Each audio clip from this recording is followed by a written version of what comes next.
नमस्कार, आप देख रहे हो वार्डला एक्सप्रेस। मैं हूं दीपक बाल। आपको बता 2024 के चुनावों को मद्देनजर रखते हुए क्या कुछ लगातार होने वाला है 2024 में। क्या बहुजन समाज पार्टी गठबंधन में जाएगी या पर बहुजन समाज पार्टी नहीं जाएगी, तो किस प्रकार से चुनावी तैयारियों में जुट गई है। आपको बता दें, बहुजन समाज पार्टी की राष्ट्रीय अध्यक्ष बहन कुमारी मायावती जी का 15 जनवरी को जन्मदिन है और 15 जनवरी के जन्मदिन के अवसर पर क्या बहुजन समाज पार्टी की राष्ट्रीय अध्यक्ष बहन मायावती जी एक बड़ी घोषणा भी कर सकती हैं।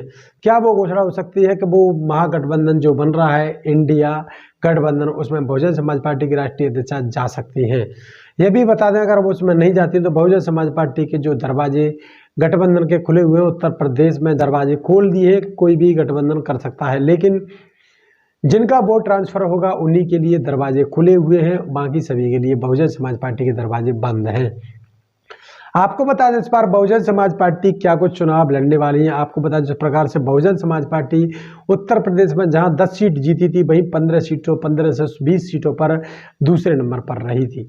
वहीं बात करें अगर मध्य प्रदेश की, तो मध्य प्रदेश में बहुजन समाज पार्टी को 3 से 4 सीटें जो हैं वो बहुत मजबूत बताई जाती हैं, जिसमें खासकर मुरैना सोपोर एक बेहद मजबूत लोकसभा माना जा रहा है, जिसमें बहुजन समाज पार्टी पिछले कार्यकालों की अगर बात की जाती है तो 2 लाख से 2.25 लाख और 2,42,000 तक बहुजन समाज पार्टी चंबल अंचल में, जो कि मध्य प्रदेश का मुरैना और लोकसभा क्षेत्र है मुरैना सोपोर, इसमें 1 नंबर पर बहुजन समाज पार्टी आ सकती है।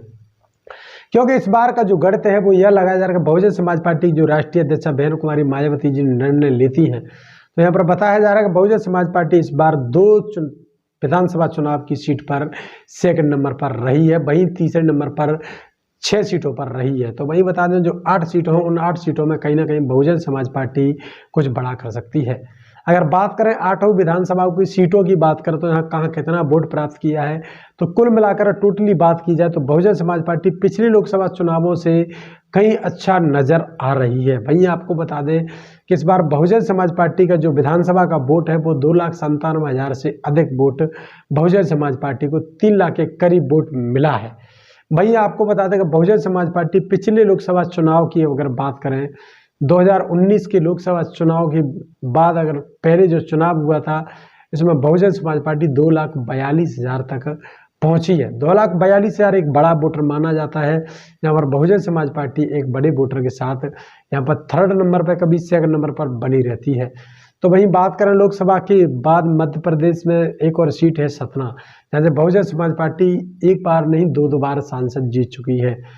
की बात करें तो एक रीवा क्षेत्र है जहाँ से भी बहुजन समाज पार्टी लोकसभा जीत चुकी है। तो बहुजन समाज पार्टी की 2 एक मजबूत लोकसभा हैं, रीवा और सतना, जहाँ से चुनाव जीतती रहती है। वहीं बात करें तो वहाँ पर पटेल और कुशवाहा क्षेत्र है, जो जहाँ से एक बार सुखलाल कुशवाहा और एक देवराज पटेल, भीम सिंह पटेल और ये तमाम पटेल लोग वहाँ से चुनाव जीत गए हैं। वहीं आपको बात करें तो इस बार के लोग विधानसभा चुनाव की बात करें तो बहुजन समाज पार्टी वहाँ पर भी रीवा में 1 सीट पर 2nd नंबर पर रही थी, भाई सतना में भी 1 सीट पर 2nd नंबर पर रही थी। इस प्रकार से बहुजन समाज पार्टी मध्य प्रदेश की 4 सीटों पर 2nd नंबर पर रही थी। वहीं 50 सीट ऐसी थी जिन पर 2nd और 3rd नंबर पर बहुजन समाज पार्टी एक अच्छा मत लेकर पहुंची है। वहीं आपको बता, तमाम ऐसी सीटें हैं जहां पर बहुजन समाज पार्टी 10-10, 15-15 हज़ार वोटों से चुनाव हारी है और वहीं तीसरे नंबर पर बहुजन समाज पार्टी रही है। तो वहीं आपको बता दें कि बहुजन समाज पार्टी इस बार कुछ एक नया मुकाबला करने जा रही है, बहुजन समाज पार्टी कुछ बड़ा करने के लिए जा रही है।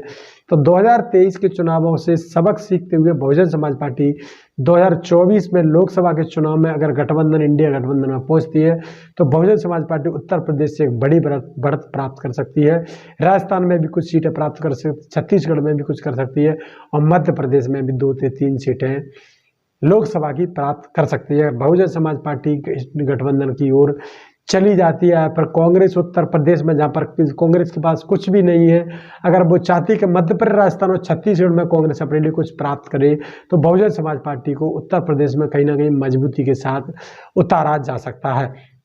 क्योंकि अगर उत्तर प्रदेश की बात करें तो बहुजन समाज पार्टी और सिर्फ समाजवादी पार्टी ऐसी है जो कि वहाँ पर तोड़ निकाल सकती है।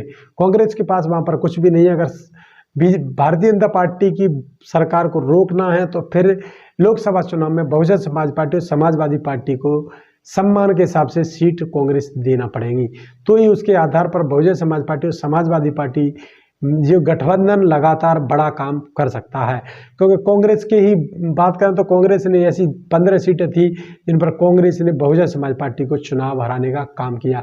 अगर वो 15 सीटें और 10 सीटें अगर ये होती, 25 सीटें बहुजन समाज पार्टी ले आती है, और वहीं बात करें 20 सीटें अगर वहीं समाजवादी पार्टी ले जाती है, तो फिर बहुत बड़ी बात होती हुई नजर आ रही है। वहीं अगर बात करें लोकसभा चुनाव में मध्य प्रदेश में अगर बसपा को 1-2 सीट दी जाती है, राजस्थान में 1-2 दी जाती है लोकसभा चुनाव की, तो बहुजन समाज पार्टी के साथ साथ कांग्रेस की बात करें तो कांग्रेस भी यहाँ पर 15 से 20 सीटें लोकसभा चुनाव में प्राप्त कर सकती है। इस प्रकार से जो भारतीय जनता पार्टी की जो सरकार बनने के लिए लोग बताते हैं कि भारतीय जनता पार्टी इस प्रकार से सरकार बनाने की काम करती है, वो सरकार बनाने के सपने को चूरा चूर भी कर सकती है। तो वहीं बात करें तो बहुजन समाज पार्टी इस बारे कुछ नया कर सकती है, बहुत बड़ा कर सकती है। तो 2023 के चुनाव को सबक लेते हुए क्या कांग्रेस अपनी जो सरकारें खो गई है उनसे लगातार सबक सीखेगी या कुछ नया करेगी? तो लगातार बने रहिए हमारे साथ। 2023 की चुनावी अपडेट हमने आपको दिखाई, 2024 की लगातार चुनावी अपडेटों के साथ हमारे साथ बने रहिए। तो देखते रहिए वाडला एक्सप्रेस। मैं हूं दीपक बौद्ध। सब्सक्राइब करिए, अगर यूट्यूब पर है तो फेसबुक पर है तो फॉलो करिए, इंस्टाग्राम पर भी हमें देख सकते हैं। देखते रहिए वाडला एक्सप्रेस। मैं हूं दीपक बौद्ध। आप सभी का बहुत बहुत धन्यवाद।